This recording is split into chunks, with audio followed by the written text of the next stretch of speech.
लड़ रही है तो वो बीजेपी को जिताने के लिए चुनाव लड़ रही है। इन्होंने तो जम्मू कश्मीर में भी चुनाव लड़ा, इन्होंने वहां पे इन्होंने खाता भी खोला। आम आदमी पार्टी को बहुत बहुत बधाई कि जम्मू कश्मीर में आपका खाता भी खुला। लेकिन चाहती तो कांग्रेस और इंडिया अलायंस वहां पे भी आरोप लगाते कि भाई आप तो यहाँ पे बिना गठबंधन के ही चुनाव लड़ रहे हैं, विपक्षी वोटर। आप एक आरोप लगाते हैं ना इनके ऊपर कि जहां जहां हम जीतने वाले होते हैं वहां वहां आप पहुंच जाते हैं। यही तो आपने कहा। आरोप देखिए, गुजरात के चुनाव में हम लोगों ने देखा क्या स्थितियां बनी वहां पे। 14% वोट शेयर था भारतीय जनता पार्टी, ऐतिहासिक रिकॉर्ड बनाया गुजरात में। Very good.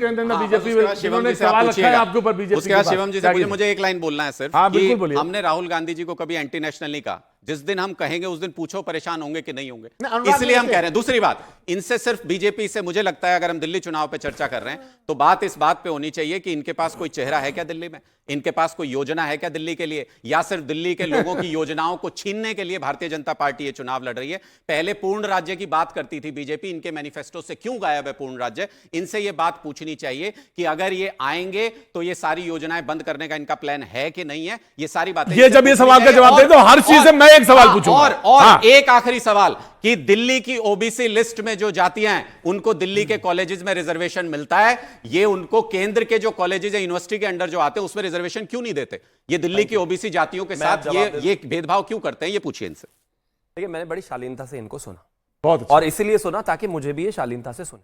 बिल्कुल। लेकिन बड़ी खुशी की बात है, इन दोनों को देखते हुए वो किस किस तरह से लड़ते रहते हैं, वो देख के इतना आनंद आ रहा है कि पूछिए मत। सच्चाई इनकी यही है। प्रधानमंत्री ने पहले ही कह दिया था 2024 के शुरुआत में कि ये यही होने वाला है इनका, खटाखट इनका ऐसे गठबंधन टूटेगा, और टूट गया। अब देशद्रोही कोई तो होगा ही। अरे इंडिया हम तो, मैंने कहा था ना, देखिए कि मैंने कितनी शालीनता से सुना था। मैंने कहा था कि मैंने बड़ी शालीनता से इसलिए सुना था ताकि वो मुझे सुने। 4 जून के बाद इंडिया अलायंस नहीं रहेगा, और इंडिया अलायंस आज भी दिसंबर में भी। नहीं, अरे मैं मुस्कुराता हूं तो बस तभी अच्छा लगता है, बाकी तो नहीं। अनुराग लिसन, नहीं अनुराग, ये नहीं अच्छा जी। इतना घबराओ मत, कितना भी चीख चिल्ला लो, हारोगे। खैर, मैं फिर से पॉइंट पर आता हूं। तो कोई तो देशद्रोही होगा ही, हम तो हमेशा से ही कहते आ रहे हैं, लेकिन धीरे धीरे एक दूसरे को समझ में आ गया, बेहतर है। अब पॉइंट पर आते हैं। इन्होंने कहा कि एजेंडा क्या है? एजेंडा वही जो 10 साल पहले आपने सेट करके इस दिल्ली की जनता को जो है मूर्ख बनाने की कोशिश की थी, और वो समझ गए अब इस बात को। एजेंडा वही यमुना साफ होनी है जो आज तक 10 साल में आपसे हो नहीं पाई। एजेंडा वही साफ पीने का पानी जो आज तक आप दे नहीं पाए। एजेंडा वही जो 25 यूनिवर्सिटी और 500 स्कूल खोलने और 500 स्कूल खोलने वाला। एजेंडा वही कि इस दिल्ली की हवा साफ करनी है। एजेंडा वही जब इस दिल्ली में एक केस हुआ था बलात्कार का, तो अरविंद केजरीवाल टोपी लगाकर आकर कहते थे कोई चीफ मिनिस्टर इतना भी कमजोर नहीं हो सकता कि शीला दीक्षित जी कुछ कर ही नहीं पा रही है। आज ये उनसे भी ज्यादा, मतलब ये कुछ बोल ही नहीं पाते। एजेंडे वही है सारे। अब आगे आता हूं। इन्होंने कहा ना 2.5 करोड़ की दिल्ली है।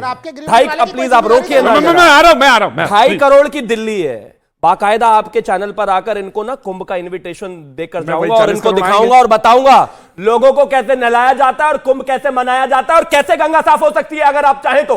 पिछले 10 साल से दिल्ली में बैठे हुए उस झाग वाली यमुना में बैठकर लोग डुबकी लगा कर आ जाते हैं। मुझे 6 लाख करोड़ आप देख रहे हैं, मैं दोनों दे दूंगा। हाँ जी।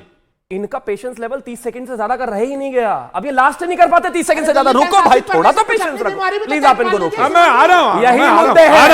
यही मुद्दे हैं कि इस देश में आज जो है दिल्ली में खासतौर पर 9वीं 11वीं वही मुद्दे हैं कि नहीं साफ नहीं हो रही है, वही मुद्दे। और ये घोटाले, एक मुद्दा भी अगर बताया हो तो बता दो। यही मुद्दे हैं। कहते हैं केजरीवाल ने ये नहीं किया, केजरीवाल ने ये नहीं किया, केजरीवाल ने 10 साल की सरकार है। एक मुद्दा भी अगर इन्होंने बताया हो तो बता दो।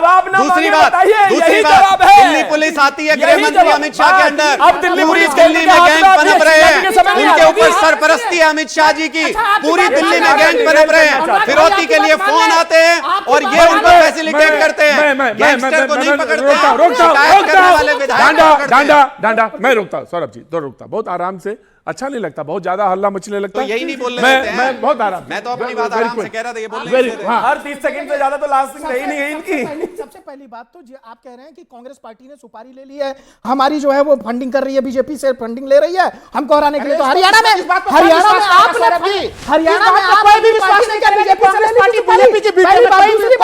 नहीं करने वाला। आपके दावे इतने मजबूत थे तो आदरणीय मनीष सिसोदिया जी को क्यों बना दिया पटपटगंज से? अगर आपने शिक्षा में काम किया था, वो शिक्षा मंत्री रहे, इतना